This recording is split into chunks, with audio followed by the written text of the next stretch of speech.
ಶ್ರೀ ಗುರುಭ್ಯೋ ನಮಃ. ಎಲ್ಲರಿಗೂ ಬೆಳಗಿನ ಸುಪ್ರಭಾತಗಳು.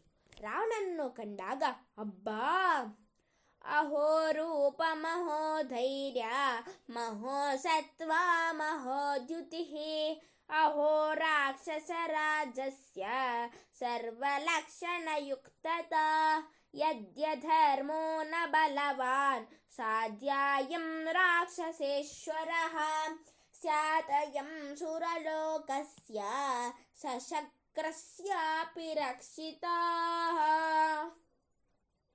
ರಾವಣನನ್ನು ಕಂಡಾಗ ಆಂಜನೇಯನ ಅನಿಸಿಕೆಯ ಮಾತುಗಳು. ಅಬ್ಬಾ, ರಾವಣನ ರೂಪವು ಅದ್ಭುತ.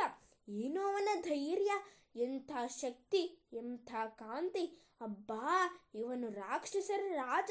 ಸರ್ವಲಕ್ಷಣಗಳಿಂದನೂ ಇವನು ಸಂಪನ್ನನಾಗಿದ್ದಾನೆ. ಇವನಲ್ಲಿ ಅಧರ್ಮವೊಂದು ಇಲ್ಲದಿದ್ದರೆ ಈ ರಾಕ್ಷಸ ರಾಜನು ಇಂದ್ರಲೋಕಕ್ಕೂ ಸ್ವರ್ಗಲೋಕಕ್ಕೂ ರಾಜನಾಗಿ ಬಿಡುತ್ತಿದ್ದ.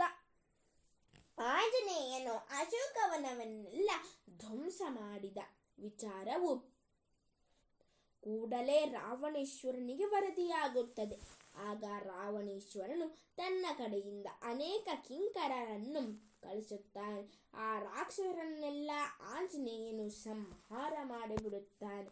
ಅನಂತರ ಪ್ರಹಸ್ತನ ಪುತ್ರನಾದ ಜಂಬೂಮಾಲಿಯನ್ನು ಮತ್ತು ಸಚಿವರ ಸಪ್ತಪುತ್ರರನ್ನು ಹನುಮಂತನು ಸದೆಬಡಿಯುತ್ತಾನೆ. ಅನಂತರ ರಾವಣನ ಪುತ್ರನಾದ ಇಂದ್ರಜಿತ್ತು ಹನುಮಂತನೊಡನೆ ಯುದ್ಧವನ್ನು ಮಾಡುತ್ತಾ ಆಂಜನೇಯನನ್ನು ಬ್ರಹ್ಮಾಸ್ತ್ರದಿಂದ ಬಂಧಿಸುತ್ತಾನೆ.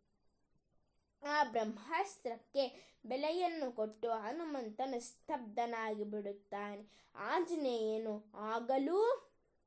ಆಂಜನೇಯನನ್ನು ಇಂದ್ರಜಿತ್ತು ರಾವಣನ ಆಸ್ಥಾನಕ್ಕೆ ಎಳೆದುಕೊಂಡು ಬಂದು ನಿಲ್ಲಿಸುತ್ತಾನೆ. ಆಗಲೂ ಆಂಜನೇಯನು ಧೈರ್ಯವಾಗಿಯೇ ಇದ್ದು ಹೀಗೆ ಹೇಳುತ್ತಾನೆ.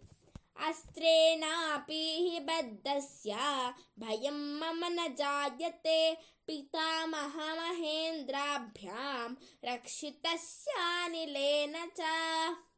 ಆಗ ರಾವಣನನ್ನು ಅವನ ಆಸ್ಥಾನದಲ್ಲಿ ಕಂಡಾಗ ಆಂಜನೇಯನ ಮನಸ್ಸಿನಲ್ಲಿ ಈ ಮೇಲೆ ಹೇಳಿದಂತೆ ಅನೇಕ ಭಾವನೆಗಳು ಏಳುತ್ತವೆ. ರಾವಣನ ಪ್ರಭಾವ, ಸೌಂದರ್ಯ, ರೂಪ, ಆಕಾರಗಳನ್ನು ಕಂಡು ಆಂಜನೇಯನಿಗೆ ಆಶ್ಚರ್ಯ ಉಂಟಾಗುತ್ತದೆ. ರಾವಣೇಶ್ವರನಲ್ಲಿ ಎಲ್ಲ ಸಾಮರ್ಥ್ಯಗಳೂ ಇವೆ, ಆದರೆ ಅಧರ್ಮವೊಂದರಿಂದ ಇವನು ನಾಶವಾಗುತ್ತಾನೆ. ಸರ್ವೇ ಜನಾಃ ಸುಖಿನೋ ಭವಂತು, ಸಕಲ ಸನ್ಮಂಗಲಾನಿ ಭವಂತು, ಲೋಕಾಃ ಸಮಸ್ತಾಃ ಸುಖಿನೋ ಭವಂತು. ಧನ್ಯವಾದಾಃ.